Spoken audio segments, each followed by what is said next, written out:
Hello বন্ধুরা, শাইরুপ kitchen with village ফুডে আপনাদের সবাইকে স্বাগত জানাই। আজকে দুর্দান্ত এক রেসিপি নিয়ে হাজির হলাম। আজকে আপনাদের সঙ্গে শেয়ার করব ইলিশ মাছের মাথা দিয়ে কচু শাক রেসিপি। ইলিশ মাছের মাথা দিয়ে কচু শাকের রেসিপি আপনারা তো অনেক খেয়েছেন, এই পদ্ধতিতে একবার বানাবেন, আশা করি ভালো লাগবে। তো তার জন্য আমি এখানে কচু শাকগুলো কেটে পরিষ্কার করে ধুয়ে নিয়েছি ইলিশ মাছের মাথা।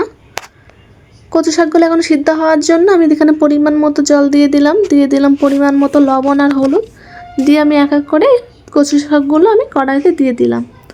দেওয়ার পরে আমি ঢাকনা দিয়ে কিছুক্ষণের জন্য সিদ্ধ হতে দেব। এই পর্যায়ে আমি ইলিশ মাছের মাথাগুলো লবণ আর হলুদ মাখিয়ে নেব। দিয়ে দিলাম পরিমাণ মতো লবণ আর হলুদ দিয়ে সুন্দর করে আমি মাথাগুলো কিন্তু এখানে মাখিয়ে নিয়েছি। ঢাকনাটা খুলে দেখুন, কচু শাকগুলো কিন্তু একদম পারফেক্টলি সিদ্ধ হয়ে গেছে আমার এখানে। এখন আমি একটা চুপড়িতে ঢেলে জল ঝরিয়ে নেব চেপে চেপে। আবারও কড়া বসিয়ে কড়াইতে পরিমাণ মতো তেল দিয়ে দেব। তেলটা গরম হয়ে গেলে এক এক করে আমি মাছের মাথাগুলো দিয়ে ভেজে নেব। মাছের মাথাগুলো এখানে আপনারা একদম কড়া করে ভাজবেন।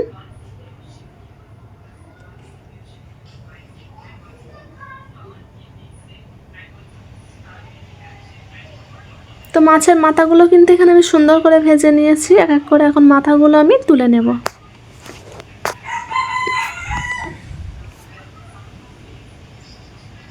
তুলে নেওয়ার পরে কড়াইতে যে তেল আছে ওই তেল আমি দিয়ে দেব একটা তেজপাতা, দুটো শুকনো লঙ্কা আর কালো জিরে, আর দিয়ে দেব 1 চামচ রসুন বাটা,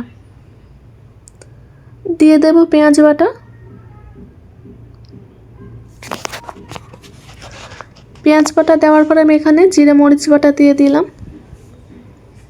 দিয়ে মশলাটা সুন্দর করে কষিয়ে দিয়ে দেব লঙ্কার গুঁড়ো আর পরিমাণ মতো লবণ।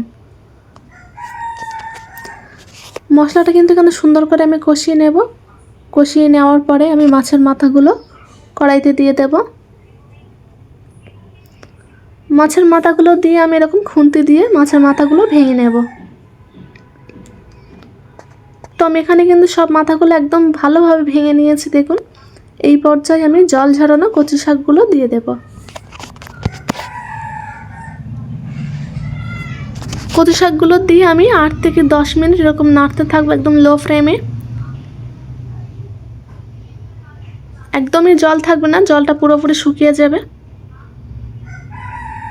এতে স্বাদও বাড়তে থাকবে লো ফ্লেমে রাখলে। তো আমি কিন্তু 8 থেকে 10 মিনিট কচু শাকগুলো একদম জল শুকিয়ে নিয়েছি। এই পর্যায়ে আমি কাঁচা লঙ্কা চেরা দিয়ে দিলাম। দিয়ে আমি একটু নাড়াচাড়া করে ভালোভাবে নামিয়ে নেব। তো এই পর্যায়ে বানাবেন, অনেকটা টেস্ট বেড়ে যায়। একবার অবশ্যই বাড়িতে ট্রাই করবেন, আশা করি ভালো লাগবে। তো দেখুন আমি কিন্তু এখানে কচু শাকগুলো নামিয়ে নিয়েছি, আর কতটা টেস্টি হয়েছে আশা করি দেখেই বুঝতে পারছেন। এর স্বাদ জানতে হলে কিন্তু অবশ্যই একবার বাড়িতে ট্রাই করতে হবে। ভিডিওটি ভালো লাগলে অবশ্যই লাইক করবেন, আর এরকম নতুন নতুন ভিডিও পেতে অবশ্যই চ্যানেলটি সাবস্ক্রাইব করে রাখবেন, যাতে আরও ভালো ভালো ভিডিও দিতে পারি আপনাদেরকে।